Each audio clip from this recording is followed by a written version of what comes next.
Bir sohada siz bittasiz. Sizga teng keladigani yo'q. Ilmda, hunarda, muomalada, axloqda. Siz shunday bir axloqingiz go'zal bo'lsinki, sizning yoningizga keladigan bitta odam bo'lmasin, bitta bo'ling. Xonangizda shunaqa bo'lingki, sizga birov yetishni orzu ham qilmasin, yeta olmaymiz unga desa.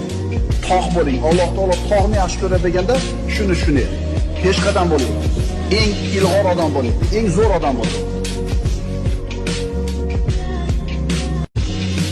Bir sohada siz bittasiz. Sizga teng keladigani yo'q. Ilmda, hunarda, muomalada, axloqda. Siz shunday bir axloqingiz go'zal bo'lsinki, sizning yoningizga keladigan bitta odam bo'lmasin, bitta bo'ling. Xonangizda shunaqa bo'lingki, sizga birov yetishni orzu ham qilmasin, yeta olmaymiz unga desa. Tog' bo'ling. Alloh taolo tog'ni yaxshi ko'radi deganda shuni